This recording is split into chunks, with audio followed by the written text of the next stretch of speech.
I am a green-thinking person, but I think we've got to be a little bit careful because I see us as being two-faced in New Zealand. We want to be green, but why are we allowing the West Coast mine to be sold to an overseas company? That mine, they should lock up the place and throw away the key. We should be looking after the atmosphere and not encouraging China to use the coal. You know what I mean? We're trying to save the earth in our little spot, but we're quite happy to let somebody else dirty it up. Well, what's the outcome? We're no further forward. Do you know, this is such a big problem. We've got to start with these buildings. I absolutely agree with everybody solar heating and double glaze and collecting their own water for plants, all that. But it's got to happen over in the West Coast as well. Yeah. The country needs to start from the top, and the government just say, no, we can't afford to. We lose a lot of money, don't we, for not selling coal overseas. But yeah, we get a bad atmosphere because of it. Okay, you are picking probably one of the hugest arguments out, and there's probably a limit to how long I ought to answer the question. But when I've been in New Zealand for 3.5 years, and I think. And clearly I intend to be here for much, much longer because I'm based here now.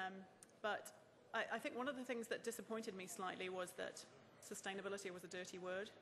And I tackled one of the ministers about it quite recently at a dinner. And I got told, no, we all understand sustainability. It's the triple bottom line. You just have to make sure that the economics are there. Now, we're laughing, but he was right. It is partly about triple bottom line. I kind of think it's a little bit more evolved than that, but it's triple bottom line and it's the economics as well. But the thing that, I've worked in the sustainability field for about 20 years now, and the thing that permeates the whole way through this is it's about balance. You know what? There is no green mecca. It's not this kind of nirvana over there. It's about balance. Just like when you make a decision about what you buy in the shops, you are balancing a whole load of decisions. You're balancing social decisions about who made the item. You're balancing environmental decisions about how much packaging there is. You're making economic decisions about the price. And there is no ideal outcome, but there is an ideal outcome for you. And I think that's partly what we need to remember here in New Zealand, is that we can't achieve it all straight away. Yes, in an ideal world, it would be fantastic to have leadership from government.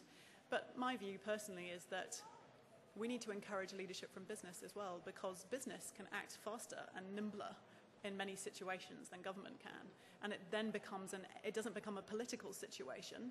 It becomes let's move this as fast as we possibly can. So, I personally don't necessarily have a problem in moving it away from politics. I think it gives you a different playground to play in, if you like. I don't know if that answers your question. I hope so.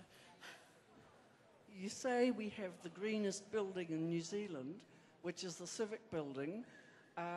Why isn't the council in it? And what has gone wrong with it? And when are we going to get our art gallery back? And when are we going to get my local library back, which the council is now occupying? Okay, and I don't know if you know, but the New Zealand Green Building Council runs a rating scheme called Green Star. So when somebody builds a new building or retrofits an existing building and fully kits it out, we have this whole certification process that we use, and then we judge. We give it a certificate in terms of how green it is. So I'm slightly tongue-in-cheek when I say it's the greenest building in New Zealand. I should be more specific. It's the greenest commercial office building in New Zealand. Now, that's kind of interesting because I have not asked Gordon Craig from Naitahu exactly what the problems are, but I know that there was when I talked to him after the September earthquake, there was a little bit of damage to the building. None of it was structural. It was cosmetic damage, and I think that there was probably more cosmetic damage to the building in February.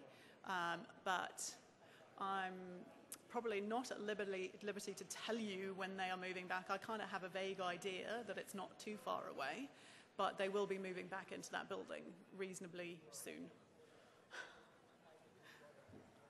All right, stop there, go right, go there, and then we'll come down here. Thank you. The last thing I want to do is put more hurdles in the way of a property developer. They've got plenty already. But I'm very sympathetic to this man on my left and the problems between, as you quite nicely put them, CapEx and OpEx.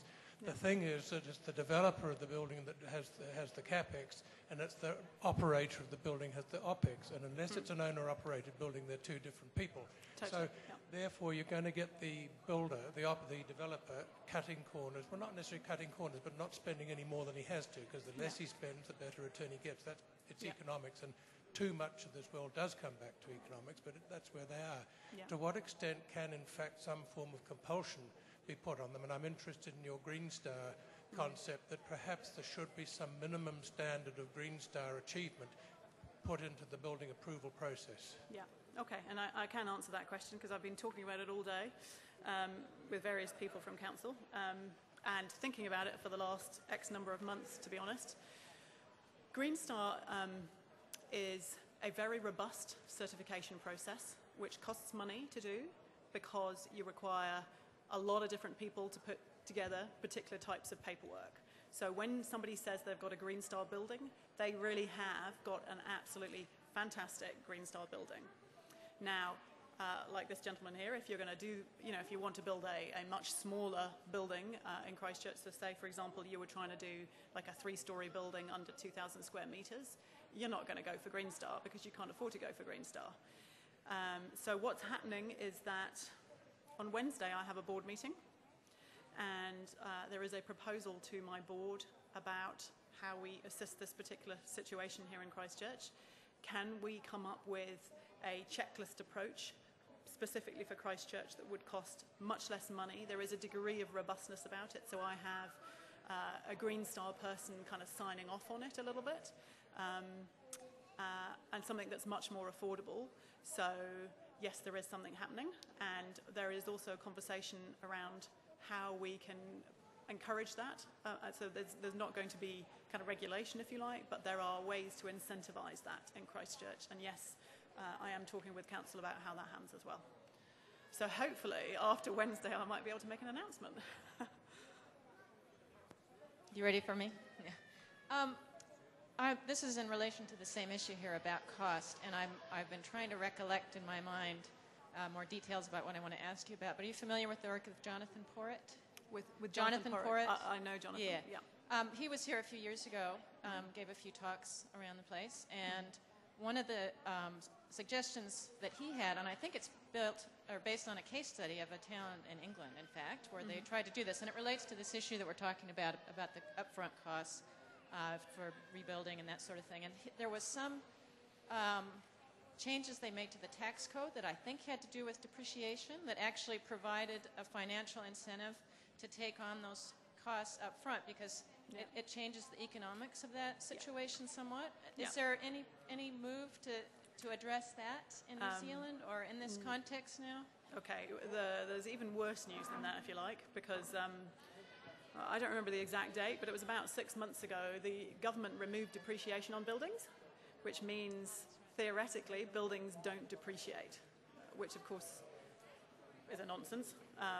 So we actually have, it kind of causes perverse outcomes. I feel that there was probably more connection to be made with New Zealand's emissions inventory, if you like. If you think about the fact that New Zealand's emissions, 17% of New Zealand's carbon emissions arise from buildings during their operational phase. Now, if you think about New Zealand as a whole, we know that 48% of our emissions are caused by agriculture, 30-something% are transport, both of those being really difficult to change.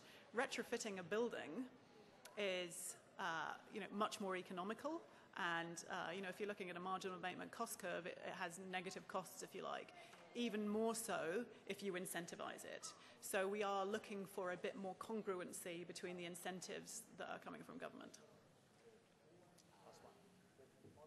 Hello, yes, taking that idea just a little bit further and using those principles, thinking about the surviving buildings, which are not of quality both in the earthquake risk management style and also in the green style.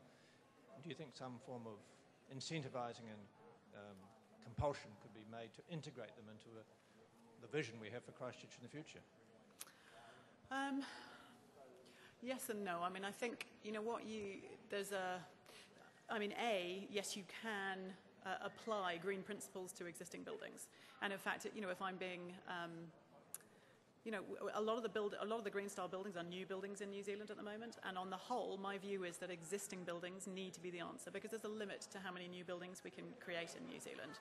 But we have a massive building stock that we need to address. So retrofitting existing buildings has to be part of that, absolutely, yes. And you can apply Green Star to an existing building. I mean, that's what the Christchurch Civic Building is all about. But we need to be able to do it on a smaller scale as well. So that's why I think that the incentives for smaller scale retrofit would be great. We do need that kind of thing, yes.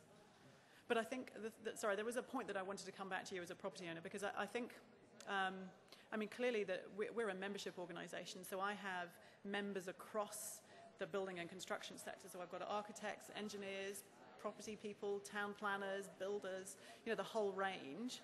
And property owners in the CBD are having, you're going to have a really hard time to make the economics work. And I do appreciate that. I realise that.